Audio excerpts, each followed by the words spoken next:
دو مہینے حضور نے روزہ نہیں کھولا.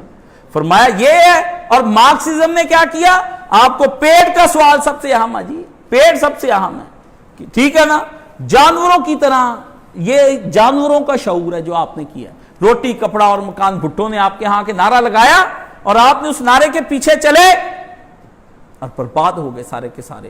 اور یہ جو پیٹو ہوتے ہیں ان کو پھر کیا کرتی ہے ان کا یہ کھانا, ان کا کھانا, یہ یاد رکھ لیں کہ یہ پیٹو گناہوں کی یلغار اس پر ہو جاتی ہے اور پھر یہ گناہوں میں غرق ہو جاتا ہے.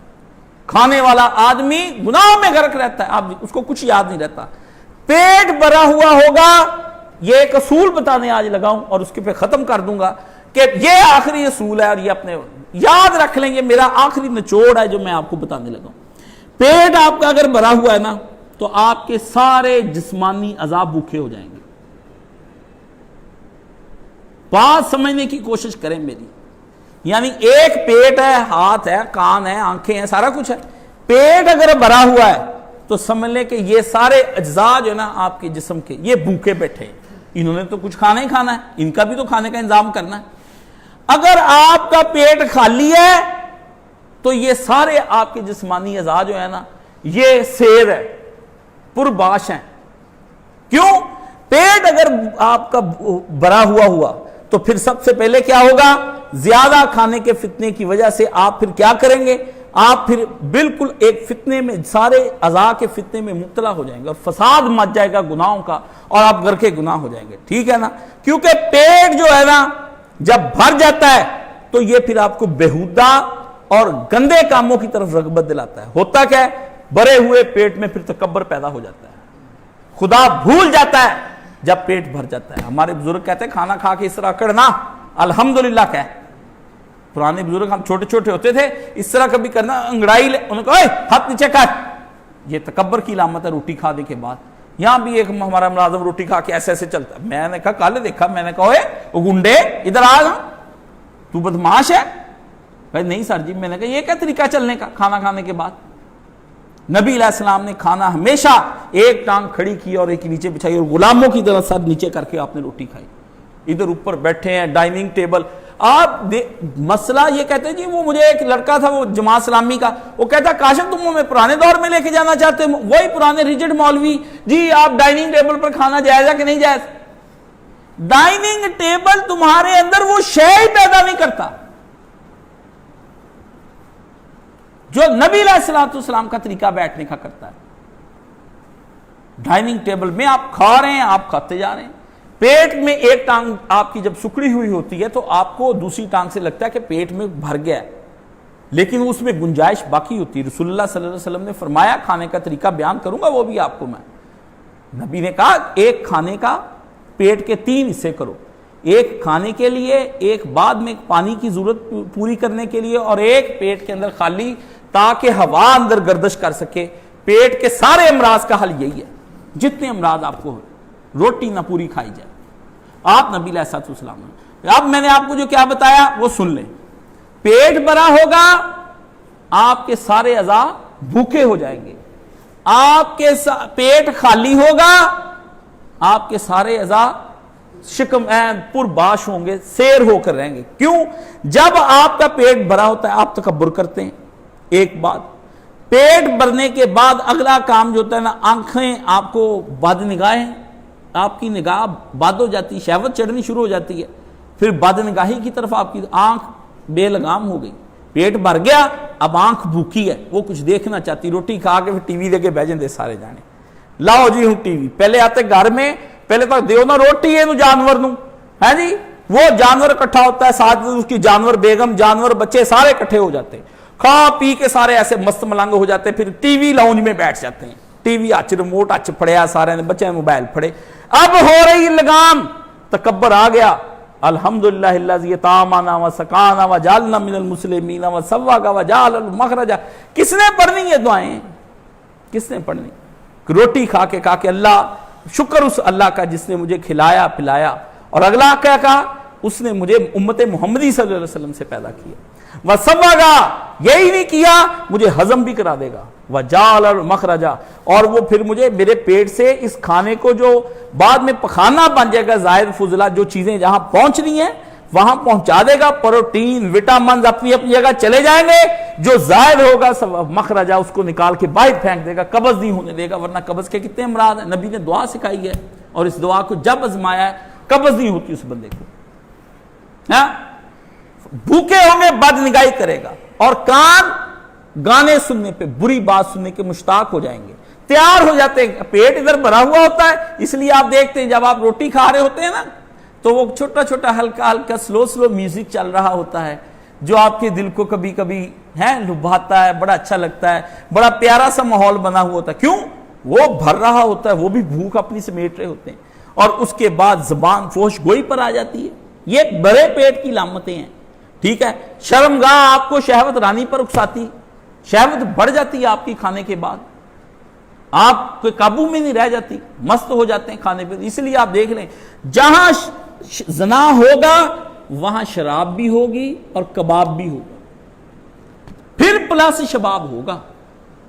کبھی زنا کر کے شراب اور گوشت نہیں کھاتے، گوشت اور شراب پی کے پھر زنا کرتے ہیں، کیونکہ اس کی لذت زیادہ ہے، اس کی لذت زیادہ ہے. زانیوں سے شرابیوں سے بیٹھ کر پوچھا ہے میں نے بھی اس کے بعد ہوتا کیا ہے، وہ بتاتے ہیں، علماء نے کتابوں میں لکھا ہے، وہ جو بتاتے ہیں اسے پتہ چلتا ہے کہ خوب انسانی جسم کے اندر سے شراب پینے کے بعد منی کا اخراج زیادہ ہوتا ہے، جس کی وجہ سے وہ آدمی کی لذت دوبالا ہو جاتی ہے، امساک کی قوت بڑھ جاتی ہے، اس کے اندر ٹائم پیریڈ زیادہ سے زیادہ بڑھتا جاتا ہے.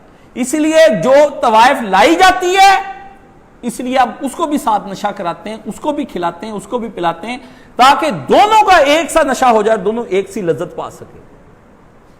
یہ وہ گناہ جو ہمارے ہاں پارٹیاں عام ہوتی ہیں اور اس عید کے آخر پر ہونی ہے، روزوں کے آخر پر.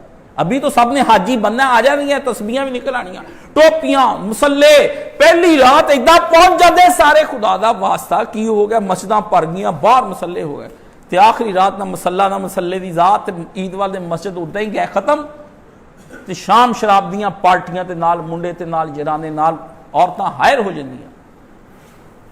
طائف سے پوچھا، کہتی بھائی 30 دن رمضان دے تے 10 دن محرم دے، اسی نہیں کوئی کام پٹھا کر دیا.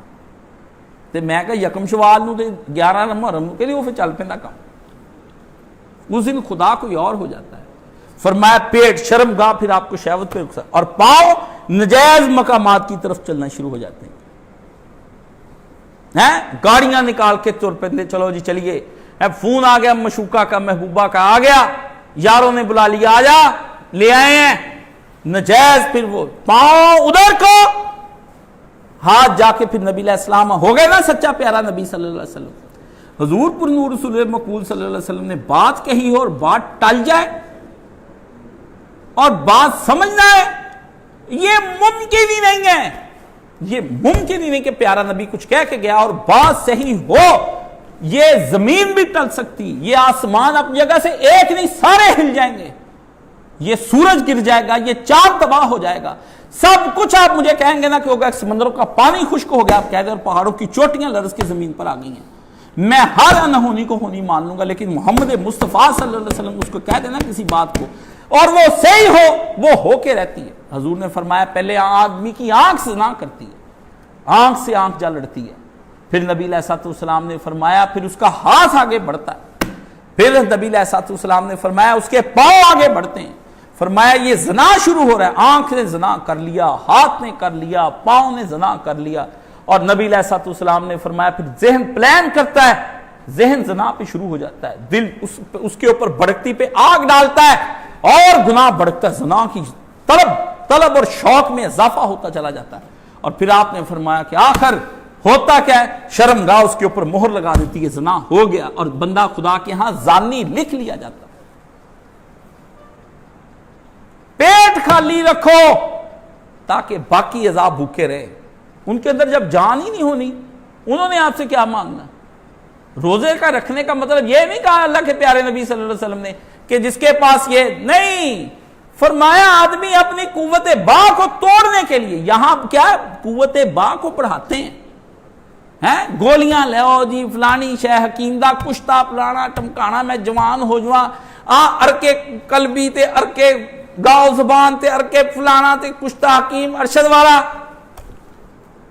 ہے، ویاگرا کی گولیاں کھا کھا کے بیہوش ہو گئے، مر گئے. یہ جو چکن کھایا جاتا ہے یہ آپ پر پروسیس، یہ رہ گئی میرے پاس جنک فوڈ اور یہ سارا میرے پاس اس کا وہ میں نے اپنے رپورٹس نکالی اس کی نکال کے کہ ان کی رپورٹس پڑھوں ان کے آپ کے سامنے ہے. ہر چیز کو نبی نے کہا توڑنی ہے یہ قوت.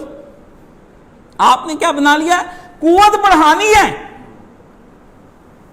آپ کہتے ہیں قوت بڑھے، اللہ کا نبی کہتا ہے قوت توڑو. جوانوں کو حکم دیا کہ اپنی قوت کو ہلکا کرو. یہ بے لگام جس دن ہو گئی یہ دوبارہ ہاتھ نہیں آنی. یہ سرکش گھوڑا ایک دفعہ ہاتھ سے نکل جاتا ہے پھر بندہ اس کو زور لگاتا ہے، یہ پھر گرا کے مار کے پھر ہی دم لیتا ہے. یہ ہے پیارے نبی صلی اللہ علیہ وسلم نے فرمایا مجھے کوئی آدمی اپنی زبان کی، مجھے یہ صرف زبان کا ظاہری چسکے کی بات ابھی ہو رہی، ابھی تو جو اس کے اور چلاکیاں اور اس 2.5 تولے کی زبان کے جو کرتب اور کارنامے ہیں نا، حدیث میں آتا ہے سارے 360,000 انسان کے صبح اٹھ کے اس باجی زبان کے آگے ہاتھ جوڑتے بھی تیری مہربانی ہے، تو اپنے آپ نو بتی دندا چی رکھی. سمجھ گئے کہ یہ تم اپنے آپ کو رکھنا، تمہاری وجہ سے ہم نے جنت چلے جانا ہے، تمہاری وجہ سے ہم نے دوزخ چلے جانا ہے. یہ اس کا 2 تولے کی زبان جو ٹک ٹک ٹک ٹک ہلتی ہے نا، اللہ نے فرمایا یہ ابھی اس کے چسکے کی باتیں میں کر رہا ہوں. ابھی جو یہ کرتی ہے غیبتیں چگلیاں کیا کچھ، اس پہ تو ابھی بیان ہونا ہے. ابھی تو میں اس کا صرف ظاہری سواد بتا رہا ہوں کہ ظاہر نبی نے فرمایا اس کا قبضے میں کر لے تو بچ جائے گا. اور اس سوال کا جواب تیار کر لے کہ مال تو نے کہاں سے لیا تھا اور کہاں کھایا. پتہ چلا کہ مومن کا کھانا اور ہے اور مسلمان کا کھانا اور ہے. اللہ نے فرمایا وہ ایسے کھاتے ہیں کافر جس طرح کے جانور کھایا کرتے ہیں. یہ سورہ محمد میں اللہ نے فرمایا. اور فرمایا وہ اس طرح کھاتے ہیں کہ لذتیں اور مزوں میں غرق ہو جاتے ہیں. مومن لذتوں غرق میں نہیں ہوتا، وہ بس سوکھی کھائی الحمدللہ رب العالمین. گئے حضرت ابو عبیدہ کے پاس ملک شام میں حضرت عمر فاروق رضی اللہ تعالیٰ، وہ گھر میں گئے، حضرت گورنر تھے وہاں. حضرت عمر رو پڑا. حضرت عمر روتے بھی تھے. حضرت عمر نہیں روتے تھے جلدی، بڑے مزاج کے سخت تھے. تو حضرت ابو عبیدہ کو دیکھا رضی اللہ تعالیٰ عنہ. تو ابو عبیدہ کو دیکھا، ابو عبیدہ تیرے گھر کے اندر سب صحابیوں نے اپنے گھروں میں کوئی نہ کوئی دنیا کی چیزیں لے آئے، تیرے گھر کے اندر تو مجھے کچھ بھی نہیں ملا سوائے خشک روٹی پڑی، چھان گورا پڑا ہوا جسے آپ کہہ لیں. آپ کے ہاں وہ چھان گورا ہی گنا جاتا ہے، صحابہ کے ہاں وہ روٹی تھی، کئی دن کی پڑی ہوئی روٹی، وہ ٹکڑے تھوڑے سے اکٹھے کر کے رکھے. کیا فرمایا ہر ایک آدمی کے گھر سے کچھ نہ کچھ دنیا برآمد ہوئی، پر ابو عبیدہ ابن الجراح تیرے گھر سے کچھ نہیں برآمد. روٹی کہ اس نے کہا عمر یہ گھر بنا کے کرنے کیا ہے؟ یہ مٹی گھر کے گارے بنا کے، انسان مر گیا اور کچلا گیا یہ گھر بناتے بناتے. ادھر گھر بنا لو ادھر گھر بنا لو، کروڑوں روپے گھروں پہ لگا دیے اور وہ کروڑوں روپے ہوتے ہوئے بندے مفلس ہیں. یہ کس طرح کی، یہ کس قسم کی تہذیب ہے؟ مجھے یہ بتا دیں کہ گھر کروڑوں کے ہیں اور بندے قرضوں میں جکڑے ہوئے ہیں اور بندوں کے پاس کام نہیں ہے اور بندے جو ہیں وہ کھانے کو نہیں ہے، قرضے انہوں نے، گھر کروڑوں کے ہیں. کالی خاتون میں گھر جانے لگا تو دروازے پہ فون کال آ گئی، کہتی بھائی جان اگر ایک آدمی کا گھر بھی ہو اور وہ کیا ہم اس کو زکوٰۃ دے سکتے؟ میں کہا بہن اب گھر کہاں رہ گئے؟ یہ تو گھر نام کے ہیں کہ کروڑوں میں، وہ بعد میں جائے گا کدھر؟ جو اس تہذیب نے کر دیا. اس آدمی پہ صدقہ زکوٰۃ فطرانہ سب کچھ لاگو ہوتا ہے، چاہے اس کی دکان بھی ہو. جب اس کے اخراجات ہی نہیں پورے ہو رہے، ضروریات زندگی، ایک ہے عیاشیاں، ایک ضروریات زندگی، بیچارہ مارا پھرتا ہے، کبھی کسی سے قرضہ لیتا ہے. آپ گھر مکان کو نہ دیکھیں اور اس کی دکان نہ دیکھیں، آپ یہ دیکھیں کہ بندہ مفلس ہے، اس کے حالات پورے نہیں ہو رہے، وہ دونوں بیچ جائے گا اور برا حالت میں چلا جائے گا. زکوٰۃ دے دیں آپ اس کو، ٹھیک ہے نا. یہ مولویوں کے مسئلے نہیں ہیں، مولویوں کی اور ہیں، ان کی فقہ سے تو میں بہت ڈرتا ہوں. توبہ توبہ توبہ توبہ، وہ نہیں پڑھی جاتی، وہ تو دل ہل جاتا ہے میرا. ایک فقہ اللہ رسول کی بھی بتائی ہوئی ہے، ایک مولانوں کی بنائی ہوئی ہے، انہوں نہیں لگتا انہوں لگتا، اس کی تملیک میں دے دو، اس کی ملکیت میں دے دو. انہوں نے مبارک ہے، انہوں نے یہی فقہ ہوندی رہے، ہمیں نہیں آتی وہ، ہمیں تو دوسری فقہ ہے جہاں معاشرے کو کسی اور آنکھ سے دیکھا جاتا ہے۔ وآخر دعوانا الحمدللہ رب العالمین۔